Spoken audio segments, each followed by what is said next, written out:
everyone, and welcome to the Daily Collegian Football Podcast. I'm Alexis Yoder. Joining alongside me is Seth Engle. Seth, second week of the semester. How are you feeling so far?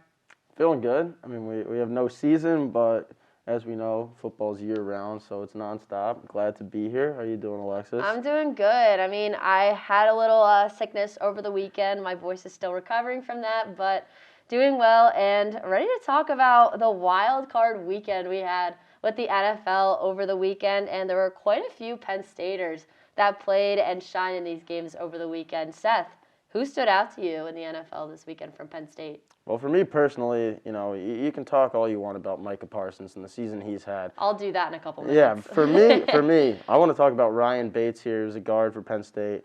Really underrated. Didn't start until week 16 when a lineman got hurt. Since then, he's come in, according to PFF, he's had a 73.3 blocking grade.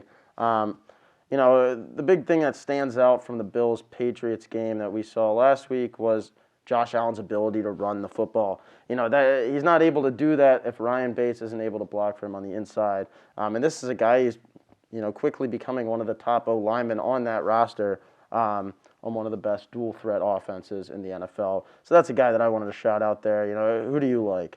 Yeah, someone that stood out to me from over the weekend from Penn State was Robbie Gould, kicker for the 49ers. And, we've seen Penn State, the development of Jordan Stout as the punter for this season really kept them in a couple of games and set up the opposing team's offense deep into Penn State's defensive zone. But Robbie Gould's essentially doing the same thing for the 49ers, especially in this game against the Cowboys. He really kept his team in this game and in the lead during the first half. He nailed through 3 first-half field goals. One of them was a season-long 53-yarder. And not to mention, he made 2 field goals in the second quarter. That was the only points on the board for the 49ers in that frame. And if he doesn't make those field goals, 49ers are only up by a field goal going into halftime. And against the Dallas Cowboys, that could almost be like a death sentence for them because we know when their offense is clicking, it's going a million miles an hour. Fortunately for the 49ers, that really didn't happen against the Cowboys. They ended up winning that game. But I just think that Robbie Gould's performance in this game really emphasized the importance of special teams, not only in the NFL, but also at the college level, which we saw a lot with Jordan Stout this season. Then, obviously, we have to talk about Micah Parsons and the season he's had as a rookie. He also was playing in this game for the Cowboys on the opposite sideline. He finished with 10 tackles and 1 for loss against the 49ers, and he finished his season with 94 tackles and a franchise rookie record with 13 sacks. And he's also actually in a 3-way tie in NFL history for sacks by a rookie. So he's really carving out a path for himself in the NFL very early on in his first season. He even got a starting spot in the Pro Bowl. And, I think that there's no conversation that he should be Defensive Rookie of the Year. But, maybe he won't win overall Rookie Defensive Player of the Year, but certainly he's made a case for himself in that conversation as well. He's won the monthly award twice for Defensive Rookie of the Month.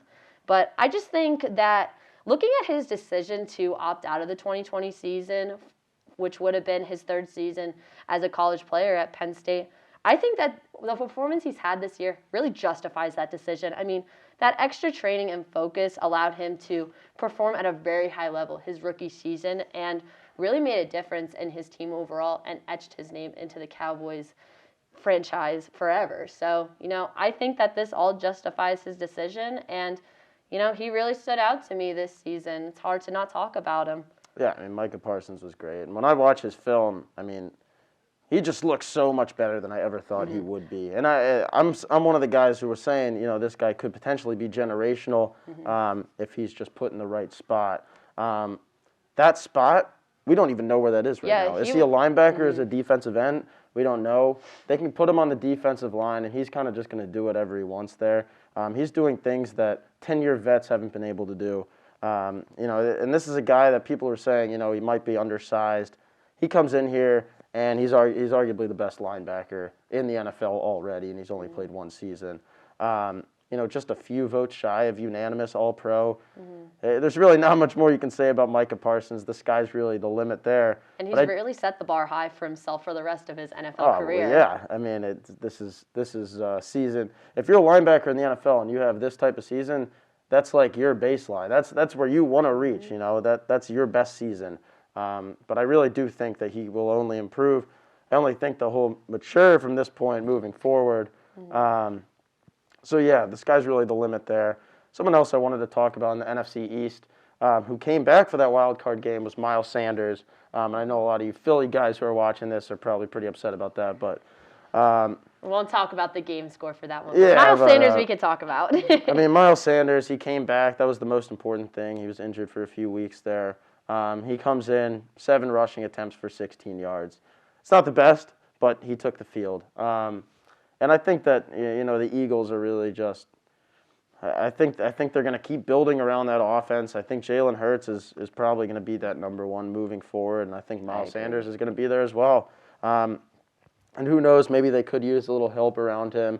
Maybe Boston Scott isn't necessarily the best depth option, especially if you got a banged up RB1 like Miles Sanders. But it's just improvement, and he got to play in a playoff game. It's really all that matters. But yeah, that's it for Nits in the NFL. Yeah, really. I just want to say, running the ball wasn't really what the Eagles were trying to do the first couple weeks in the NFL. But as you could see, I think that what the Eagles fan base was able to do, they were everyone really that's an Eagles fan was really vocal on social media and on all platforms about run the ball. Let's stop trying to throw the ball. And it worked. And when they ran the ball, they were successful. So give the ball to Miles Sanders is really the conclusion I think we all drew from this season. Moving on to a little bit of coaching talk. I mean, obviously Brent Pry, long gone to Virginia Tech for their head coaching spot. And he's taken a couple guys with him, including making former tight ends coach at Penn State, Tyler Bowen, their offensive coordinator and tight ends coach. But not to mention that Penn State has been on the move a couple places of their own, replacing Pry for Manny Diaz, which we talked about last week. Obviously, Joe Lorig's gone, and so they replaced him with Stacey Collins. And then also longtime strength and conditioning coach Dwight Galt III retiring, and they were quick to replace him as well. So what do you think about all of these moves on this coaching staff? Do you think that Penn State is going to miss a beat here, or are they going to have some trouble rebuilding? I mean, this is something I've seen a lot on my Twitter. I've gotten even a couple emails with people, asking me, why is this happening? Is there a reason why there are a bunch of coaches leaving all of a sudden? Is it because of the two, disappointing seasons? No, that's not how it works. This is college football, and this is the way it's always been. It happens every year, and this isn't new. Even when Penn State was going 11-2, even when they were winning the Big Ten championship, coaches come and go. There's always a rotation there.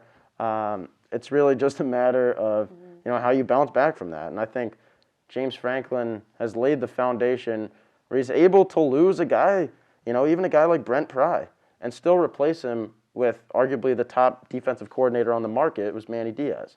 So that stuff, it's just going to happen.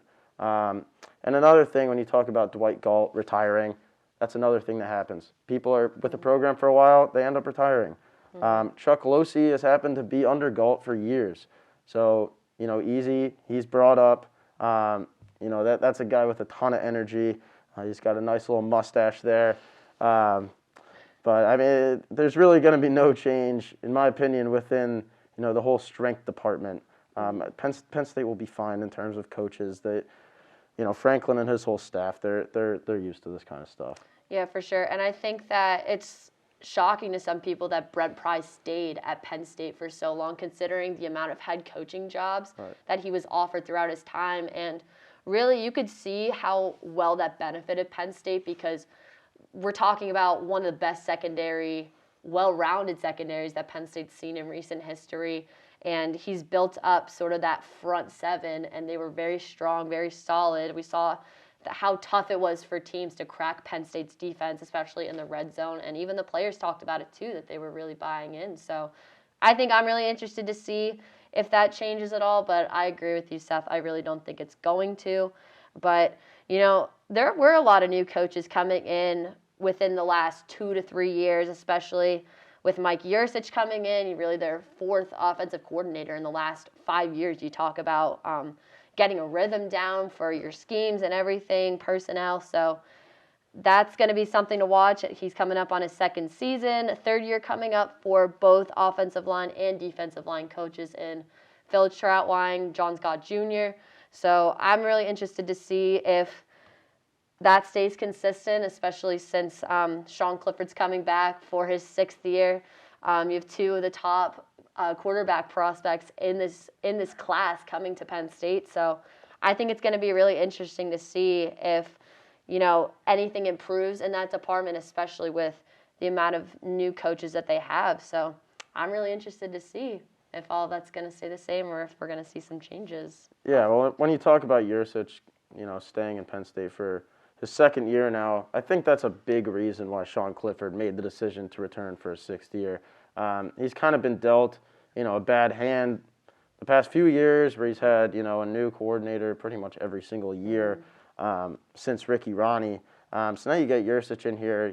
He does start to get into a groove here. And, Chuck Losey took to Twitter yesterday to shout out Clifford, saying that his speed training's going well during winter workouts. That shouldn't be a surprise. I mean, by your sixth year, this guy's towering over everyone. This is like the big brother. He's almost like a GA on the team, honestly. But he's shouting him out. So, I mean, I guess that's going well. And then aside from that, I mean, we saw Noah Cain enter the transfer portal, go to LSU last week. Still more talk about maybe another running back entering the portal, whether it's going to be Devin Ford or Keziah Holmes. Doesn't really look like it's going to be Keziah Holmes. Because yesterday, John Fleury, who's now also on the strength team after Galt retired, he also took to Twitter yesterday to shout out Keziah Holmes, and he said he's doing a great job day one of winter workouts. So it doesn't look like he's the one who's going to be entering the transfer portal unless he goes through Penn State winter workouts and then makes like a crazy decision to, go somewhere else for the spring. I don't see that happening. So I mean that's kind of where that's at with the offense. But yeah, I think we'll find more out in terms of placement and where people are going to be in terms of like a depth chart as the winter workouts go along, as the the new arrival guys kind of get settled in. Yeah, definitely. I'm looking forward to see who else gets some Twitter attention from strength and conditioning staff and even some coaches. But I wrote something about which Penn Staters could use a fresh start, and I put Keziah Holmes on that list. I mean, he barely made any trips with the travel team. We saw a couple times that he was not dressed and with the team when they were at their away games. And I thought for sure that, he's a player that is going to want a fresh start, especially after being thrust into such a contributing role his freshman year with all the injuries that they were dealing with. But, as you just said, it doesn't really look like he's going to be considering other options at this point.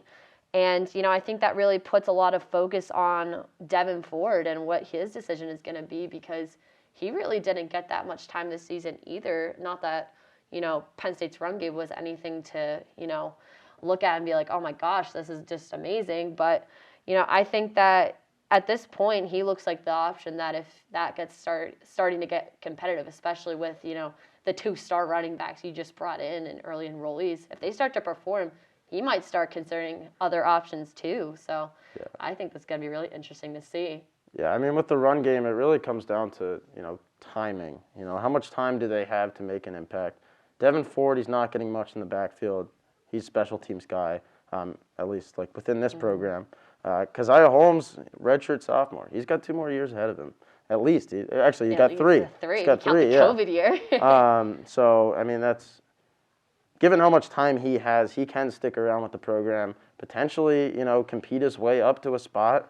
Outside of Nick Singleton, it's not like there's that much competition.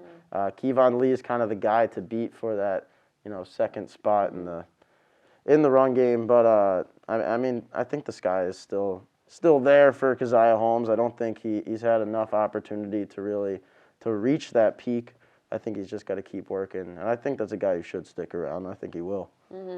All right, well, we'll definitely keep y'all updated on who else gets Twitter shout-outs from these winter workouts, and I'm sure we'll hopefully hear something soon about whether or not we can talk to some coaches and some more players to ask them how it's going, especially with the early enrollees. I'm really interested to see what the reviews have been. Obviously, we can't speak with them, but, I'm interested to see what kind of impressions they've made on the rest of the team and the coaching staff thus far. Mm-hmm. All right, I think that's going to wrap it up for this episode of the Collegian Football Podcast. For Seth Engle, I'm Alexis Yoder, and we'll see you here next week.